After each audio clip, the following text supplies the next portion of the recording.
Welcome to Masculine Journey. We're glad that you're with us today. And if you've been a loyal listener to us on WTRU, we want to thank you for that. This is actually our last episode that's going to be airing in live here in Winston-Salem area. So if you've been listening here, we're not going off the air. We're just switching to a different location. Why, Sam? Why? That's a good question, Rodney. Thank you. That prompted Brian to be able to say. So thank you. We used to do our boot camps here locally, not too far from Winston-Salem and Moxville, and we switched locations. We're doing at least the next couple of them down in Georgia.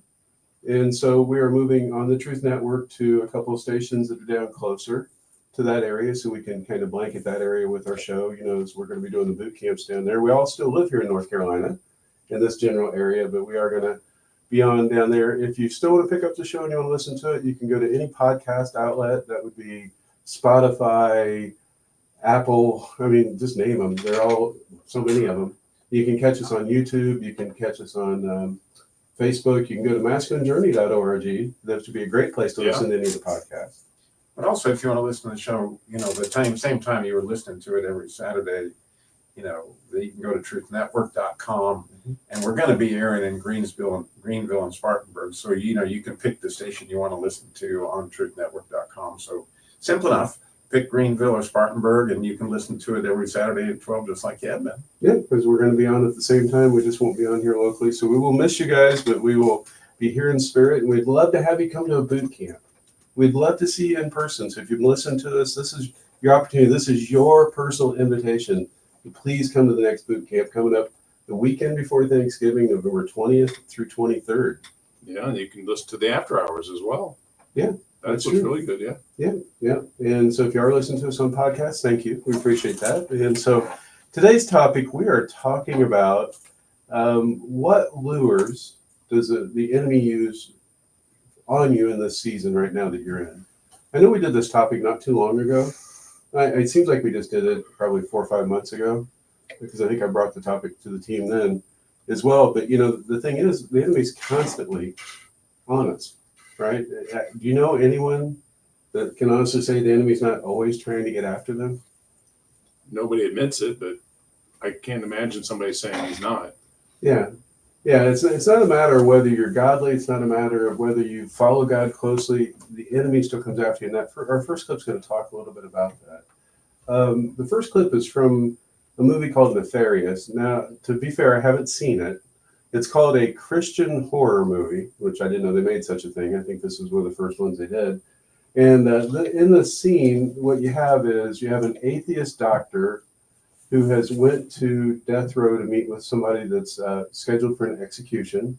He's trying to figure out whether he's mentally stable or not. Is he crazy, or does he know what he's doing?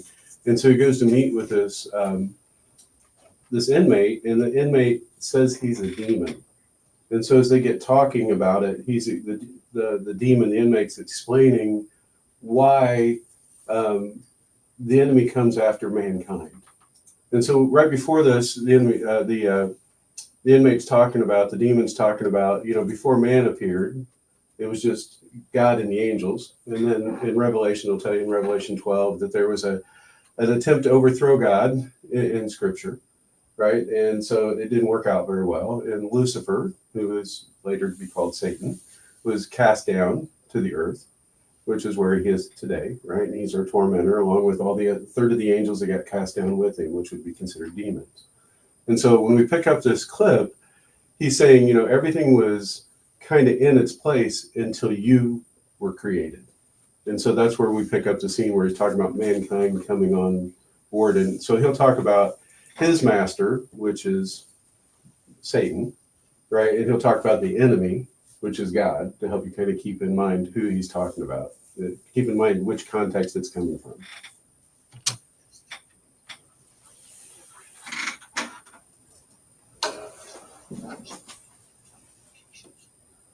Instead of forgiving us, the enemy was going to allow you to fill our vacant places in his realm. face.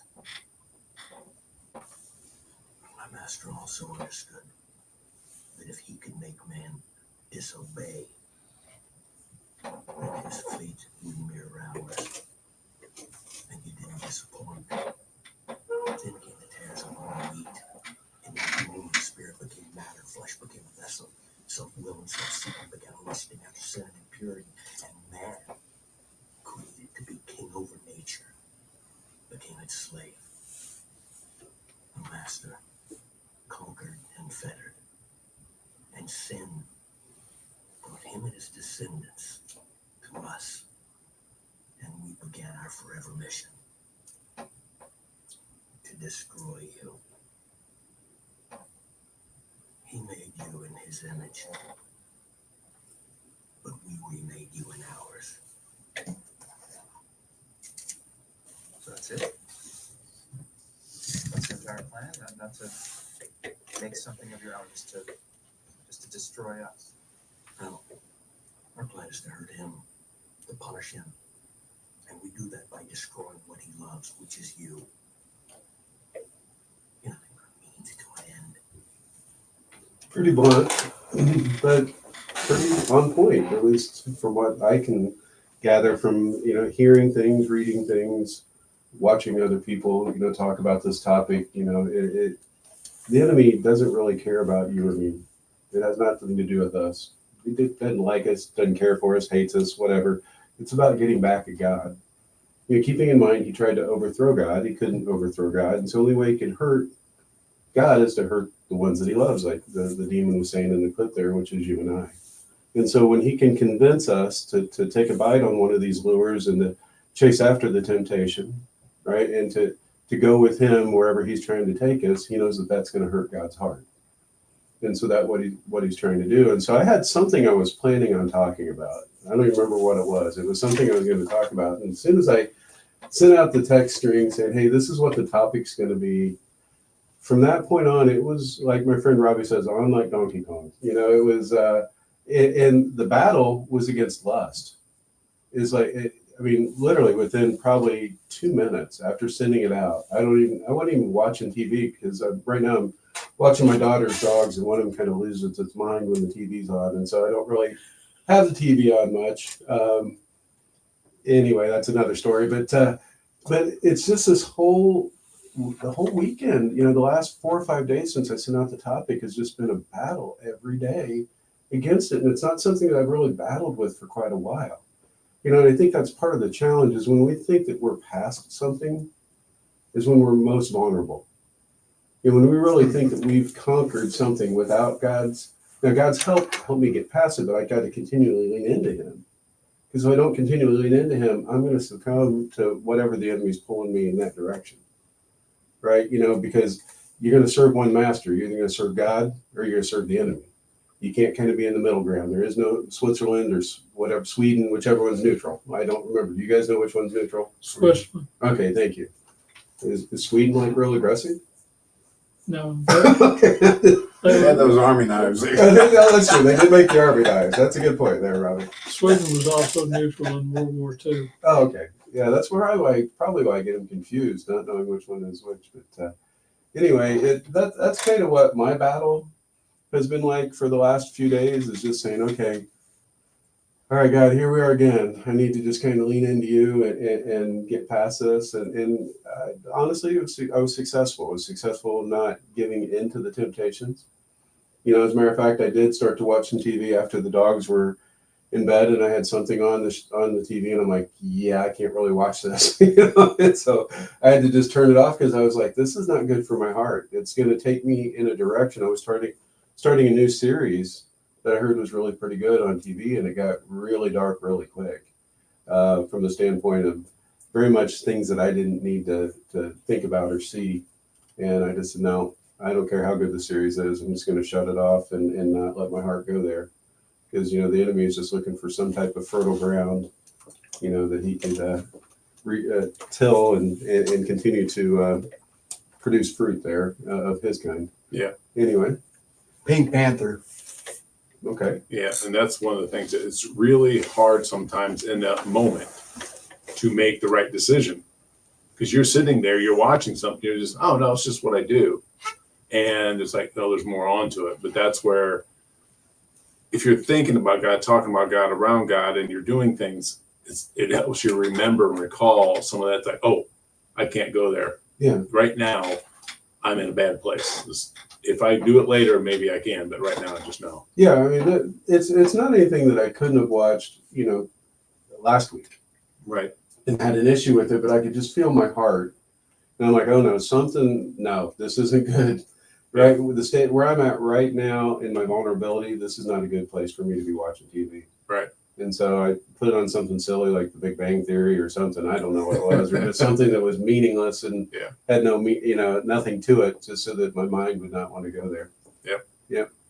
But anyway, we do have a boot camp coming up. When is it, Rodney? I have no idea. The weekend before Thanksgiving. You didn't know that? No. November Okay. 23rd. It's the 20th through the 23rd of November. Yeah. The weekend before Thanksgiving. Danny, when is it? Weekend before Thanksgiving. Okay, where can they? The 20th to the 23rd. Yeah, when can That's they? what I heard anyway. Where can they register at? At masculinejourney.org. Okay, that's good. I don't think we say that enough on the air, that people wouldn't know how to register for our boot camp unless we really just told them again and again and again. Yeah, that's very true. Yeah. Well, we got about a minute left until we go to break. Is anything you guys would like to add on this topic before we go? Robbie? Well, this is a wonderful place to practice humility in that I have known several people, including Sam, that trusted me to get a text to say, hey, this weekend I'm struggling with this. Can you pray for me? And it's amazing to me. Sometimes I can remember going to friends with similar situations saying, man, I'm right in it right now. Can you?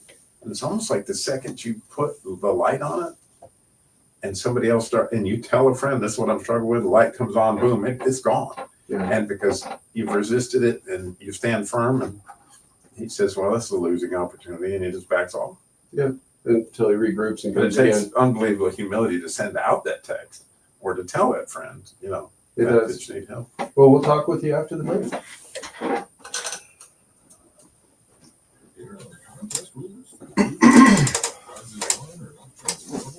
I was thinking about it as you were talking about it. I can remember times got that text from you, or I had other friends, and when I actually have done it the other way too, like me. I just wanted to say my comment on Pink Panther, that was another egotistical. There's a temptation. And his whole name is Peter. Which is Each word is a testimony. When I needed rescue, Jesus, you came through. Oh, in my hardest season, when I needed rescue, Jesus, you came through. And his word is always true. I don't have my camera, so I can't take a we picture. need to pray for you, Harold. It would be good.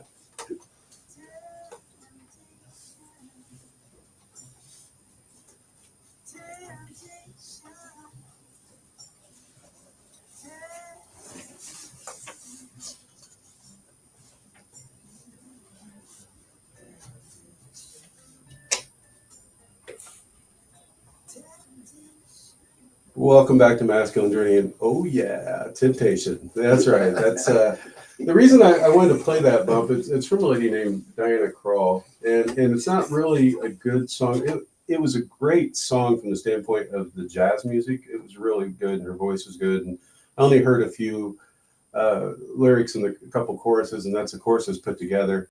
Because it goes on to say that basically she says, yeah, I just give into it every time. So that's not really what we're trying to do. That's not the whole outcome. But the reason I wanted to play that was she makes temptation sound so good with the way she sings, right? She's, oh, yeah, and she's just singing it, right? And that's what the enemy does. He makes it alluring. He makes us want to chase after it. It makes the fake looks so real that we know it's not real and we don't care, right? It's just something that we feel like we have to chase after. If it was something that was undesirable, it didn't touch something in us that we desired somehow. I'm not saying it's a healthy desire, but I said it's something we desire. If it didn't touch something there, it wouldn't work. or if it wasn't attractive to us in some way, it wouldn't work, right? He just knows that he's got to make that happen.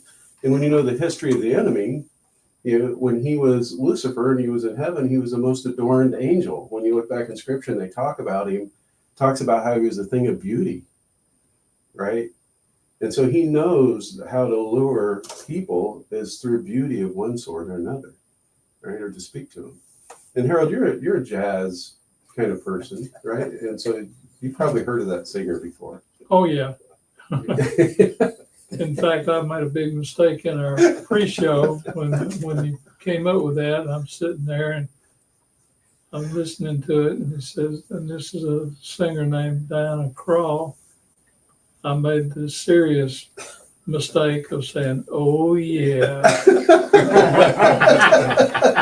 Did you And- like that? And the reason that it listed that "oh yeah" is I have at least 2 of her CDs. She's Yeah. a very attractive young woman and very good singer, piano player. And I really react to her music in a positive way. Mhm. But I got teased about it. But it did bring up the idea that I'm almost 84 years old. When I was a young guy, I was really troubled a lot with what you were talking about, Sam, was the idea of lust and so forth. And I can remember thinking, you know, boy, when I get old, you know, I won't have this issue. But wrong answer. He can come after you even though you're old. And he finds different ways of presenting your weakness to you. And while things are not the same as when you're young, you don't get a free ride just by getting old. You still got to fight it because he knows what kind of lure to use and he knows where to place that lure. You guys talk about fly fishing and, you know, how you have to get the right fly and present it in the right way. He's good. Mhm. He's good. Yeah, I mean, he knows.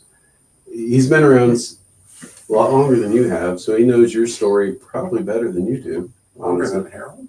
Yeah, older than Harold even. You know? It was a young Lucifer back in those days. Yeah. But no, but he knows mankind's story, and he knows what works on mankind. And so he may not know exactly. He can't read our minds. I'll make sure we're clear. He doesn't have the power that God has at all. But he's observant, and he knows our story, and he knows where we've been wounded, and he knows where we've sought comfort in the past to try to medicate those wounds. And that's really what happens with a lot of that stuff is, you know, we've been wounded and we try to find a salve or something that's going to make us feel better, right? And so we look towards something of comfort, whether that is lust, overeating, you know, just make the list. You know, it could be anything, you know, that you go to for comfort, and the enemy will throw that at you in an unhealthy way. Yeah, if you go back to your teenage years and just start thinking about, well, what did you think about most days? What went on? What happened? And you look, oh, all my buddies, everybody is thinking and doing a lot of the same things. It doesn't take long to figure us out. Mm-mm. No, it doesn't.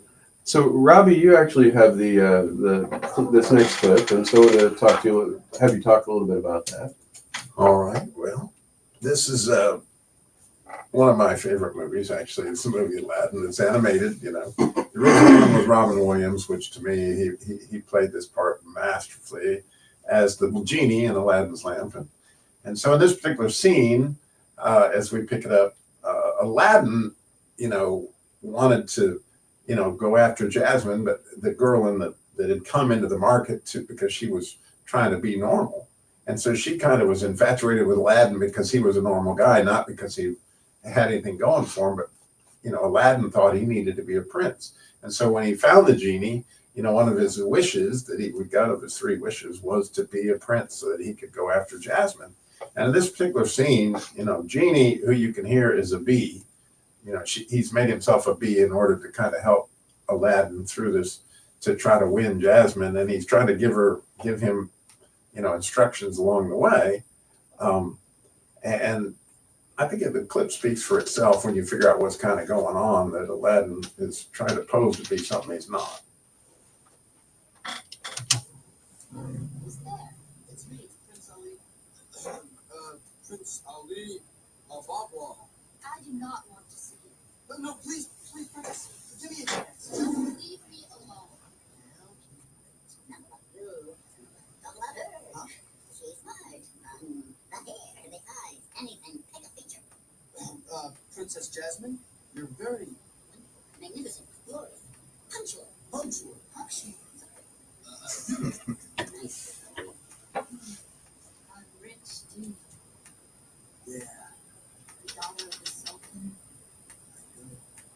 Fine prize for any prince to marry. Right. A prince like me. Right. A prince like you. And every other stuffed shirt flagrant I've met. Go! Jump off the balcony. What? Stop it! Want me to stand? Oh, it's off. Okay, fine. But remember, be yourself. Yeah, right. What? You're right. You aren't just some prize to be won. You should be free to make your own choice. Oh, no! What? How are you doing that? It's a magic heart. It's lovely. You don't want to go for a ride, do you? We could get out of the palace, see the world. You would say? Sure, do you trust me? What? Do you trust me? Yes. Yeah, as he offers her his hand and says, "Do you trust me?" You know, there's the scene where she recalls when he was in the market and trying to get her to jump off a roof, and he holds out his hand like that and says, "Do you trust me?" And she immediately recognizes him as Aladdin. And of course, she already liked Aladdin. She just didn't like the poser that he was trying to present himself as. So she just find that whole thing fascinating, and it boils down to some level of trust, right? Do you trust that God made you the way that you should be, and that, you know, God would allow you to be yourself in the situation, even especially with, you know, Genie telling you to be yourself. I love that part of it. So, you know, recently the lure that's come after me is candidating for another church, and I'm preaching sermons to people that will be voting on me in the next, you know, week or so. And so you have this real tendency, as God asks you to say something or tell a particular story. And those people who know me well know I can go out there pretty well and stretch your faith as to whether Ronnie's pulling your leg. You know, in other words, I have some stories that are out there. And this week he wanted me to go out about as far as I go out. And I was like, man, that, you know, and he's like, be yourself. And it was a real temptation to do that. And it was just fun to walk through that. And it really ended up to be, do you trust me? You know? And then really cool. I was studying Ephesians 6 this week. I still am looking at that word stand in Hebrew. And the fascinating idea of that is whenever you're standing, when you are going to be in battle, the first thing you got to do is stand. You got to stand your ground. You got to stand against the enemy. It says that obviously throughout the scriptures, but the opposite of that is bowing. And are you going to bow down to the world? Are you going to bow down to the enemy? Are you going to bow down to not trusting God? Or are you going to stand for the truth? And are you going to see what that is? And that's the very first thing that he instructs us to do, is to put on the belt of truth, which is, you know the scripture has to say, this is what you can really hold on to. It's a real opportunity, because that battle is on you, whether you're trusted or not. And so when it says girt on, it's when you put on the belt of righteousness, like Elijah wore that leather belt. It's literally to go to battle. Like it's like put on this armor, because there is a battle at hand and open wars on you, whether you trust it or not. And if you wake up in the morning, it's a real good idea to gird up, because it's coming. Oh yeah, and it doesn't even I think a lot of times we think because we're getting tempted so much, it's because we've done something wrong. I mean, honestly, the more you try to walk with God, the more the enemy's going to just raise his game. He's going to come at you more. The more you'll fight anger, the more you'll fight lust, the more you fight whatever your flavor that the enemy comes after you with, right? Whatever your particular thing is, he'll come at you, and as Harold said, in many different ways. You know, he may not try the approach that's worked on you before, but he'll come around the corner and try it again. It'll be the same approach, just at the core. Right, it's just like when you're fishing, you know, and you've been throwing spinners all day and they quit biting spinners, you know. It's time to put on a worm. Yeah. Yeah. You know, it's time to put on a minnow or something. And Okay.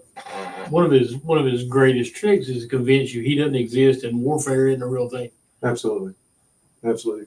Well, if you've been listening to us on WTRU for a while, we want to thank you for doing that. You can still pick us up at any of the podcast locations. Just look up Masculine Journey Radio. Let me say that clearly this time. Masculine Journey Radio. You can look that up at Spotify, Apple, any podcast place, YouTube, Facebook. We're on Facebook. You can listen to our show there. You can also go to masculinejourney.org, listen to our show, and register for a boot camp while you're there. You can do 2 for 1. Boot camp, November 20th through 23rd. We'd love to have you there. It's been great talking with you. We'll talk with you next time. I just want to say, hot dog for bait. Hot dogs? Yep, for catfish. Remember, we're still open mic. Yeah. Why? Why? Well, just saying that sometimes we can say things that we know. We have. Don't Excuse be. me for a minute. I'll be right back. Yeah. So you got to talk for a half hour. Ain't like I can't. You know that, right? Yeah, Andy's clipped for half an hour. All right. We talked about how Aunt B got in the picture. And Pete. Yeah. Yeah, That is one hilarious episode. that is a good episode. I seen it years ago. I haven't seen it in years though, so I have to watch it again. As you're talking through it, I remembered it. Yeah, we watched it the other night. And when I saw the clip, and then when you threw that out, I thought that probably work right there. Well, just think how many grudges we have. Like with Mama's O's. Yeah. It's just- That's exactly where I was It's, going. it's the meat and potato thing, you know what I was just thinking about the text. Really? Mama ripoffs? I mean? Yeah. Sam's not even coming. I just started laughing. I was driving to my next community. I was just laughing. I figured you would. That was Yeah. meant to be funny. It was funny. I enjoyed it. I went. Then you didn't like my. It's fine. Mama's always fine. Plain old's fine. Yeah, It was fun. yeah, I did. It was good.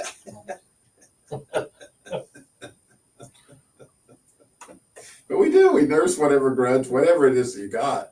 You know, I don't. A long time ago, I forgot why I hate Mama's always, but I just know I hate it. Yeah. I don't know, but I'm in it. I found an interesting scripture while ago. Really? Proverbs 17:14. The beginning of strife is like releasing water. Therefore, stop contention before a quarrel starts. And I thought, interesting, because contention is where it starts at. Some sort of tension, some sort of something that is a disagreement. That's how you keep from getting hosed. That's right.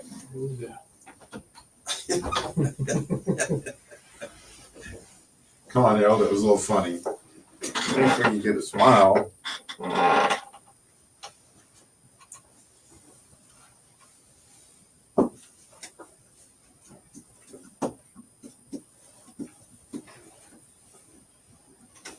That is the deal. So, Rodney, you got something you want to share? Sure. Okay. Harold, you got anything else you want to share? Probably not. Okay, that's fine. We have a half hour to fill. I do. Okay.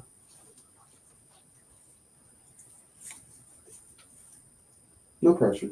I just wondered. I was just asking. pressure. Are you praying before you put those on, Art? You were just holding them out there like you're praying over them or something. Oh, it was, I thought, And the relation. I thought, y'all realize that Harold said she was a young woman and she's 60. That's young. That's young. Is that young to you? Depends on how old you are. Yeah, it's pretty hard to say, oh yeah, to a 40-year-old when you're 80. No, Well, it's not. I still say, Well, hey, we're still on the air. We're still on the air. she's 70? I still say, oh yeah, to my sweetheart. Yeah, that's true. And she's post 80. That's what I mean. Yeah. That's good. Oh yeah, it was relative. I mean, the Kool-Aid guy said it for a long time. Oh, yeah.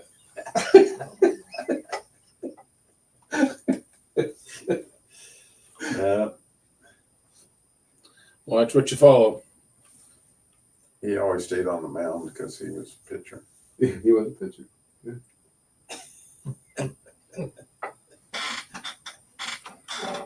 Kool-Aid guy, it'll come to you, Harold.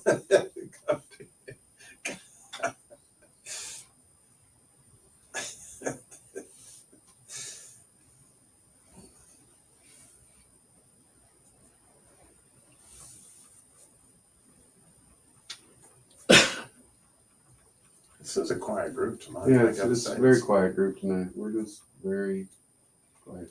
Maybe we're, Relating to ourselves about subject. yeah, we're deep in Could be. prayer. It could be that. Could be lots of things.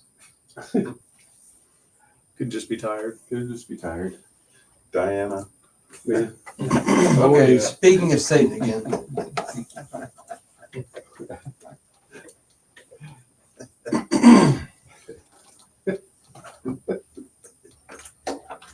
Oh, Harold, we love you. I think there was a song that she was involved in back in Harold's day, you know? You remember it? Someone's in the kitchen with Dinah. Someone's in the kitchen, I know. Someone's in the kitchen with Dinah, strumming on the old banjo. Yeah. You remember that? I remember that song. I remember it from fifth grade You remember what chorus they're saying? class. Feed. And she burnt the bread. Yeah. She burnt the bread? Oh, in the kitchen. It's warm in here though. Yeah. I have shorts and a short sleeve shirt on, so I'm not too That uncomfortable. helps. Yeah. Yeah, you wore flannel. Yeah. Flannel. Gotta think ahead of time. I'm well insulated. And Andy Cherry put on a hat.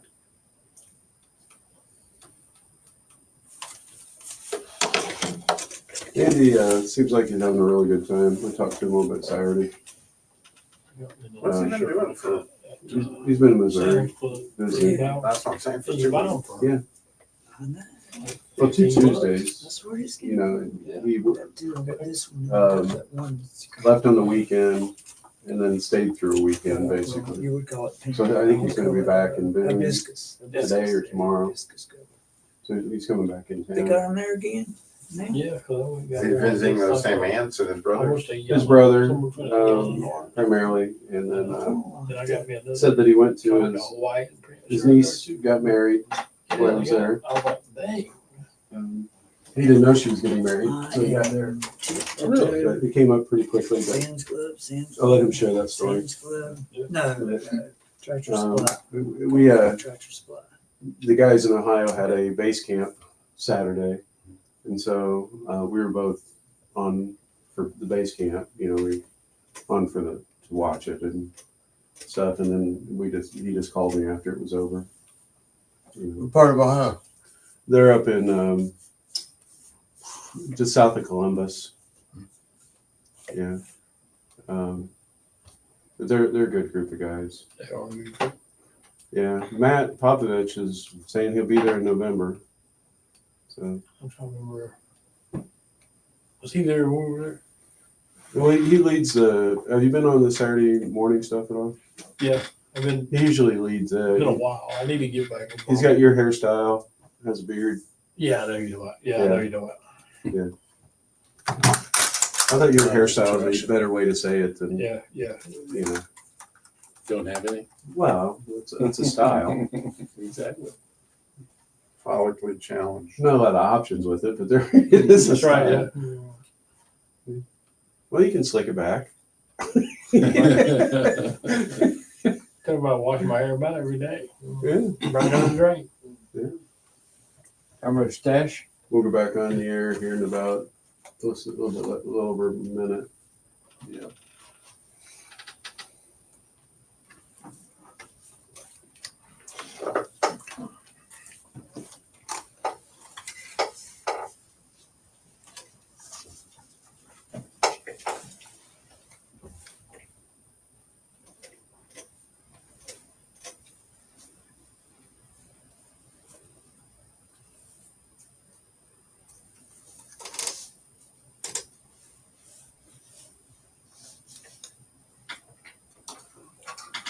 All right, we're switching to guns.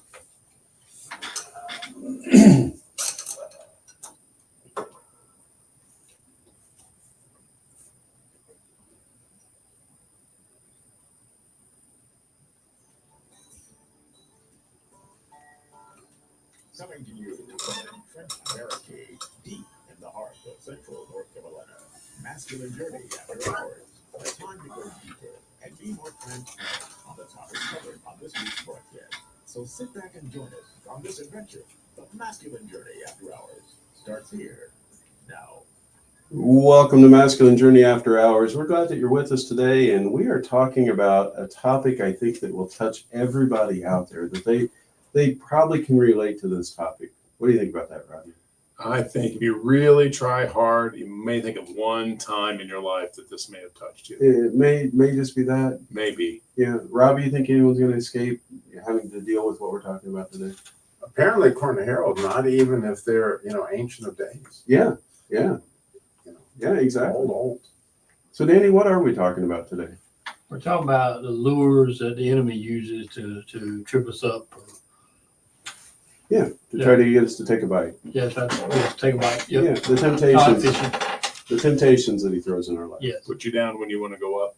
Yeah, those things that he wants, the whack-a-mole game, that's pop our little head up and whack. He hits us with this, once we take the bait and we kind of go with him. And so I know we talked about this just a few months ago, but it was still on my heart again this weekend because I think it's something that even, especially the closer you try to walk with God, the more the enemy's going to just up his game. He's going to really come after you more. He's going to throw more temptation your way and try to get you to trip in one way or another. We like to be, I can't say we. In the past, I've been judgmental of people, when they've fallen. But, you see a big Christian leader and all of a sudden they fall. And there was a season of my life that I'd be judgmental on that. And I'm just thinking, man, that could be me so easily. Because it's just one wrong decision. Just one wrong decision and you're right there. Yeah. And you see, there was just one with a big pastor. He was always out at Truth Network and stuff out with MacArthur. And he got caught. Yeah. And he just shut up and nobody knew what was going on. Everybody was talking. There wasn't a whole lot really said because most people that are in that community are actually pretty, I'd say, godly. And they're like, okay, well, we don't know, but we'd like to know. So they're going through all this. And eventually, finally, he came out and said something here not too long ago again and talked about his situation and trying to work through it. But I know, like, just myself, just all the things are going through my head about him. Where's he at? What's he doing? All that stuff. And I'm like, I don't have a clue. But am I thinking? Am I trying to go somewhere and trying to pick something out? Oh, yeah. I that's just where you go. You try to throw something in there because you want to fill the hole that's there because you see it. You just want to fill it with something of your own, not with God's. And, I think he's trying to work through it with his family, with his wife and stuff that he was doing and get over that. But, he's done preaching. Well, yeah. Well, for me, it has been me in the past. I wasn't anyone that someone would care about just learning about, you know. But I've made all those same bad decisions. I'm sure at one point or another, at least similar decisions or something along those lines. And so, you know, it's not for us to judge, but we tend to want to do that. But everybody struggles with this. Everybody struggles with the temptation that the enemy throws at us, because he knows that if he can get us to trip, and again, we talked in the other show about this, it has nothing to do with us. It has to do with hurting God's heart, and that's what he's really after. You know, watch any good movie, they go after the good guy's family every time. You know, that's who they're going to attack. Liam Neeson's made a career out of it. You know, just whatever show, they're attacking his family, I promise. Yeah. But Danny, you had the first clip, or the only clip of this show. Yeah, it's easy to be the first one on the show when you're the only one. But you're going to be so good, it'll be the last one we do this show. Yeah, that's pretty awesome. Yeah. I think. Maybe. We'll see. Yeah, who knows? Anyway, might be a source of contention. I don't know. It could be. My clip is from the Andy Griffith Show. I hadn't done an Andy clip in a while, and I think Robbie was kind of missing them. I was in withdrawal. Yeah, he was in withdrawal, yeah. And but you know, love the show and everything. But when you do this topic out, I thought, what am I really looking for? And I think we were actually watching a couple of episodes of the Andy Griffith Show, and this particular episode is called "A Feud Is a Feud." And I mean, the whole show is. I mean, if I could clip the whole show, you know, we just do the 26 minutes of the Andy Griffith Show, and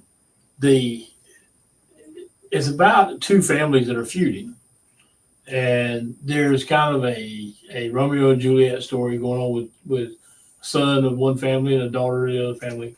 And so this whole contention is around this feud. They don't want them to get married, and you know, this whole thing. So Andy decides that he's going to get to the bottom of the feud. He said, if we can resolve that issue, then we can end this thing. We can get these folks married, and everybody live happily ever after.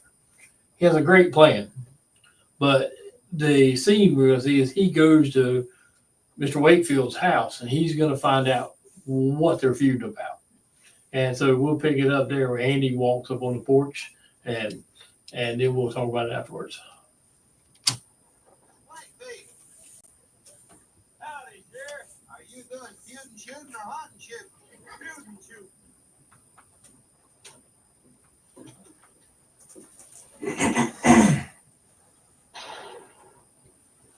Now you must have a pair of mighty sharp eyes there. I don't see no Carter. You don't? No, I don't. I was afraid of that. Take you up a chair. Let me drink of water. Sorry about putting a gun on you last night, Sheriff. The fella's got a responsibility to see that his young'uns is brought up right, ain't he? Oh, of course he does. Don't worry a thing about it. At times, the fella gets mighty discouraged. He tries and he tries to teach him right from wrong, but this late generation just plain ain't got no respect for the elders. Well, now, I don't know now. Maybe your reason for feuding with Carter just don't seem strong enough for young John. No, it ain't that. How you know it ain't? Because he don't know the reason. You don't? You mean you ain't never told him? Nope. Well, how come? Because I don't know the reason. You mean your pa never did tell you? Nope. Well, why? Well, just because he didn't know the reason either. Well, who was the last Wakefield that did know the reason? I must have been his grandfather. Well, then how come he didn't pass along the reason? Well, it could be the time his young'un got old enough to join the feud that the great grandpa is clear like forgotten. I don't mean so. Now, you mean to tell me that you've been carrying on a feud for 4 generations without knowing why? Why not? Well, I don't know. It just seems to me if I was going to take a shot at the fella, it'd take my mind to ask what fault. Have it, dang if I know where you young folks get all them newfangled ideas. So you don't really need to know why. You just shoot at people. Yeah. And, you know, we do that. I mean, that's kind of an over-the-top example. But what I thought about was, you know, how often that I'm almost drawn into a controversy or an argument, which would be a feud, if you would, just simply because maybe I'm taking something out of context, or maybe I'm not sure what's coming from the other side. I just take something the wrong way. And all of a sudden things are blown out of proportion and they really don't need to be. because, you know, as Christians, we're supposed to walk in forgiveness. And some of that is kind of getting to the truth of things sometimes and having honest conversations. And, you know, lately, sometimes, I mean, with family members and stuff like that, you really don't know what's behind it. And they may not know what's behind what you said or what you text, or, you know, because I think texting sometimes is some of the worst form of communication you can ever get, because you don't know. And unless you're Jim Graham and you answer what you really already said.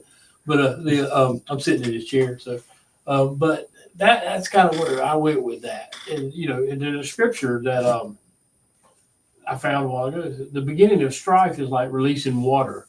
Therefore, stop contention before a quarrel starts. And, you know, I could think of example after example in my life where I probably took something out of context or didn't go to the person and say, what did you mean by that? And there's nothing wrong with that. But, you know, we live in a culture where you don't question stuff, and you don't, you know, because everybody's right and nobody's wrong, and that kind of thing. But, you know, what I have found in my life is my approach to say, Sam, you said this and this is the way I took it. You know, can you help me process this? And it goes a million miles toward healing, toward, you know, doing away with the warfare and doing away with the stuff that the enemy was trying to drive a wedge in, or you know, because, I mean, my goodness, churches are divided over, you know, less than carpet colors. Why? You know, or you know, friendships break up. You know, family members don't speak to each other for years because of some trivial thing that probably could have been avoided with a honest conversation. And I'm not great at it. You know, got to work Monday morning, read the first email and was ready to fight because of the way somebody said something. And I took it as your question and, you know, my ability to do my job. And it really wasn't what it was. It's just the way I took it. And you know, I just about took the bait, barbed hook and all, Robbie. But, you know, I didn't engage like I would have probably 5 or 6 years ago. I'd have been on it. I would have had a 3-page email ready to go. But I don't like to type that much, so I'm not really going to do it. So, but that's kind of where I see this in a lot of my life right now. You know, it'd be something else down the road, like, you know, we've talked about. You know, the enemy doesn't quit, and you know, the thing he wants us to do is to either give up or just turn our backs on what we know to be truth. And you know, it's tough sometimes. But it's so worth the battle. It really is so worth the battle to know that you can walk day by day with God. And, you know, there is grace, there is mercy, you know, because, you know, when you were talking earlier about, you know, people falling from grace, and, you know, we are judgmental people. Most of us could say we are. But, you know, interestingly enough, you know, all the people who accused the lady caught in adultery, Jesus said, well, those of you without sin cast the first stone. And everybody dropped their rocks because none of us can throw stones. We really can't. No, and the enemy, he knows that the easiest way to get people tripped up is miscommunication. Yeah. As you're talking about, you know, the text is so dangerous because you're reading it through the lens of which you're looking at the world at right now. Like if I'm mad right now, every text I read is going to have a mad context to it, right? If I'm looking at the lens of anger, if I'm looking through it at the world, then that's how I'm going to interpret things. And so text is really dangerous, and that's why I stay away from it, except for just mostly yes, no's. Like at work, when I'm telling my clients at work, if you text me, I'll call you, and we'll talk about, you know, what you texted me, or I may just say yes, or I may say no, but you can't hear voice inflection, you can't hear anything like that, and it's so dangerous because it can be taken out of context so easy. Well, in the spirit of transparency, we had text right before we went to eat about where we were going to eat, and Robbie made a joke, but there was part of me that was going, okay, where are we going to eat? You know, or are we going to eat? You know, because the guy with my figure, I mean, we got to eat. I mean, but but it's just so easy to take the bait. And there was no malice in any of it, but just there for a minute, it was like, okay, and that's kind of what I'm talking about. So, My favorite expression regarding communication is, I know you believe you understand what you think you heard me say, but I'm not sure you realize that what you heard is not what I meant. True. I can't even remember that much. repeat. Yeah, I'm confused already. So, Rodney, where has the enemy been trying to trip you up in this season? And again, that's one of the things I was trying to think through as we're talking, as we're leading up to the show and other things. Where is it really something that is current, something recent, or is it something in the past that's always been there? And just with our discussion like we're just having is I think for men, the discussion around women is just a constant ongoing. It just keeps going and going and going, coming around you. You just find another way to beat it down, get it out of your sight, get it out of your mind, and go another direction for a while, and then it comes back up, and then go on for a while, and then it comes back up. And that's one of the things that it used to come up, and I just sat in it. This was before I came to Christ and all this other stuff, but it was just something I just sat in. And I would just have thoughts all day long of, well, what if this and what if that? And you just had all these thoughts. And it's something that I used to just live in the middle of. And now I just don't allow myself to go there. Every once in a while, all of a sudden I'm walking along, I'm having something and I see something or something said and it hit me. And I'm like, okay, stop. I get my mind right out of that and go on to something else as soon as I kind of recognize. But I'll even recently, I talk myself into it. I'm just doing something and I'm going along and all of a sudden like, dang, I just started thinking about this. And I just walked myself in a conversation with myself right into the same trap. So I just want to get out. I'm like, nope, just get out, go think about something else, do something else. That's one of the reasons why I love the phones and things like that, because I'm just on a podcast almost anytime. I don't listen to really any music anymore. I'll watch some TV, but for the most part, I'm listening to a podcast or something. Or if I'm at work, I'm usually pretty good because there's always stuff going on at work. It kind of keeps me in the middle of work, but I just want to avoid my thoughts just going astray, going wherever they go. And if I can keep that under control, I've got a pretty good hold on myself. It's not perfect, but it's much better than if I just let myself go and start thinking and trying to do things and be around things that I just don't need to be around. And just even through the discussion tonight, different thoughts have come up as people are talking about, oh yeah, there was that time that I did something or I said something. And I'm like, just trying to stay away from that as far as I can these days. And I'm fine with that. I don't need a lot of stupid stuff in my life. Don't want a lot of stupid stuff. I just trying to stay away as much as I can. I just go live somewhere else. I'll, read scripture, read something, go do something that keeps me away from that. And I'm fine. I don't need a lot of people in my life. You guys are great. I just don't need all this craziness going on. I got a group of guys at church, much the same thing. It's about this many guys, and one guy's out, one guy's in, but we're doing guy things, and we'll talk about some of this same stuff. And it is so good that you can talk about it with somebody who understands with your perspective rather than just talking, oh yeah, man, I had that. And that, just, no, you don't understand.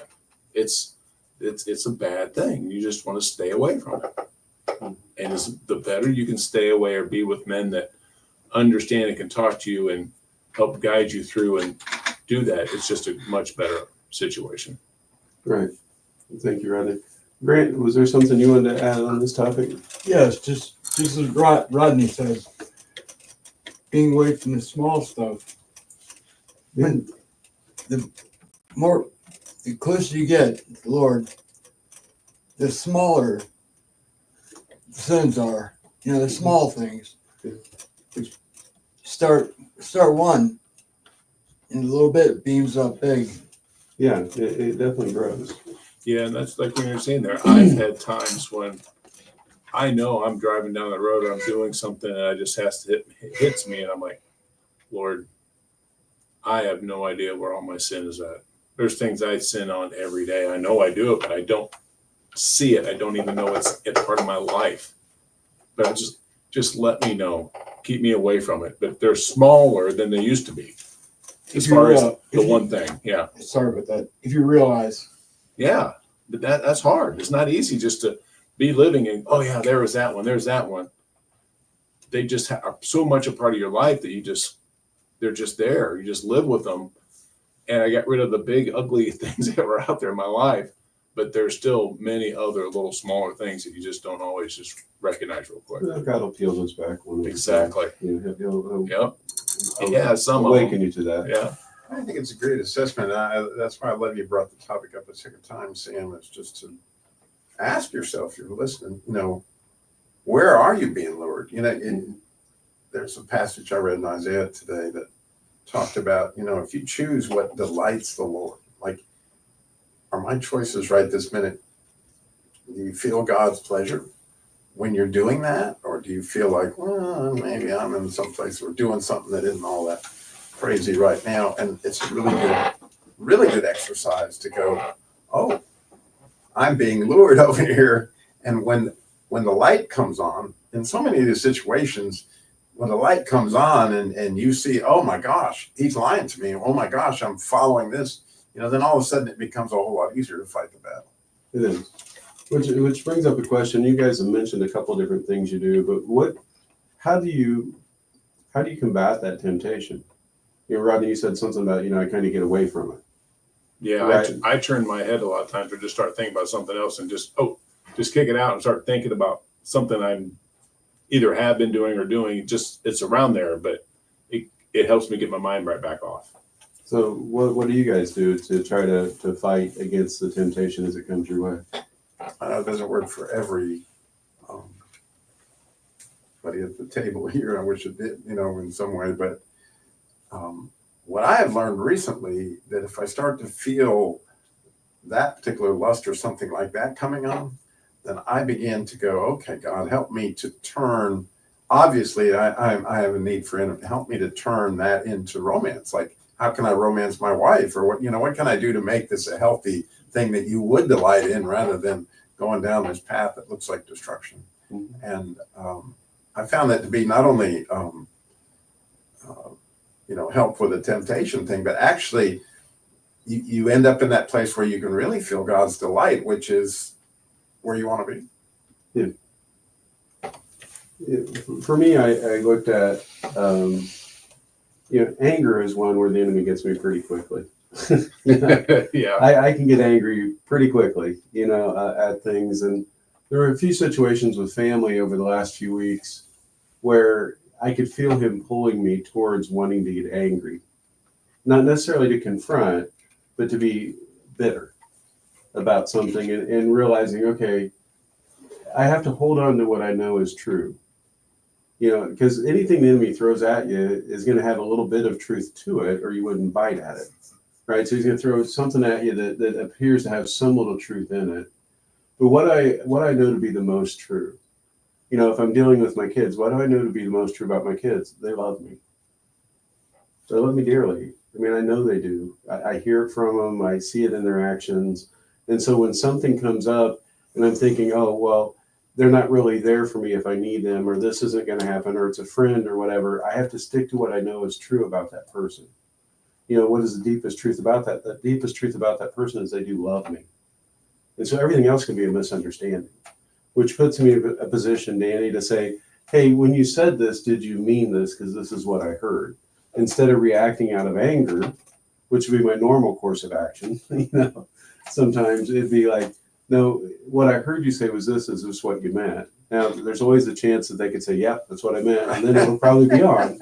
But other than that, you got to leave room for the enemy in that miscommunication, or you'll find yourself there pretty quickly. again, as already been said, with Robbie, but it's not just common sense. Help from the Lord to realize these things. Oh, absolutely. Absolutely. But one of the things that I didn't realize till I met you guys, how important it is from a soul maintenance standpoint is to get out and enjoy the real. Because we live in an artificial world. We live in, I stare at a computer screen all day long at work and, and everything, and your phones and everything else. But to get away from all that, not every day, but there are times when I need that to settle my soul. And, we went fly fishing up near Stone Mountain the other Saturday and didn't catch anything, but just being out there in, untouched world other than beavers, but, just being out there, you can't see any roads or, anything like that. And you realize how real that is.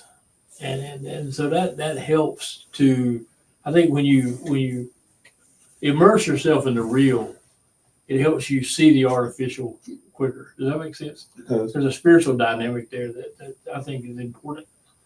Yeah, I would agree with that. And fly fishing is fun too. So Yeah, I'm probably still not signed up for that one. I'll just do regular fishing. I can do that. That's a little bit more my speed. I just find myself leaning a lot more into God this year. God, I need help here. I'm not at a good place. I'm not feeling this. We're in the past where I just kind of let the enemy run with me on stuff. I'm finding that I am at least stopping a lot shorter, a lot sooner and saying, God, I need help. Because without you, I'm not going to get through whatever this is. I'm not going to get through being hurt. I'm not going to get through this temptation of lust. I'm not going to get through fill in the blank. I just need God's help to get through that. And finding that's the only place I'm going to find the source that's unending. Is saying, okay, God, father me through this. Help switch my mind to something different. Help me go to a different place. Yeah, I own some of that. I own self-discipline, and I do own all that. But it's got to be beyond self-discipline because at some point that's going to break down. At least it does in my life. It's probably any description of something that starts with self-made, self-discipline. It ends up in the same, like, self-righteous. Good point. That's true. And that's where you can't just make up your mind and say, I'm just going to be this self, whatever it is. Because you're not going to be that all the time. You're never going to be that consistent. So you have to be able to look at the situation and go, yeah, okay, I screwed up. Be honest with yourself, but then just move on. You can't live in it. You're not going to change it. It happened. You have to figure out, how do I go forward? Yeah, and that situation didn't separate you from God. It's like, right. We talk about in True Faith, that's a lot of sin over there, but we can work on it together. It doesn't separate us from Christ. It actually is a point of, our sanctification or how we're going to get cleaner is you got to get in there. Yeah, you got to get a little dirty working with your hands there to get through that. Go to masculinejourney.org to register for the upcoming boot camp, November 20th through 23rd. If you'd like to reach out to any of us, it's our first name at masculinejourney.org. You can send Harold at masculinejourney.org if you'd really want to know something that, that an 84-year-old's thinking about. But anyway, just let God love on you this week and then pass that love on to someone else. We'll talk with you next week.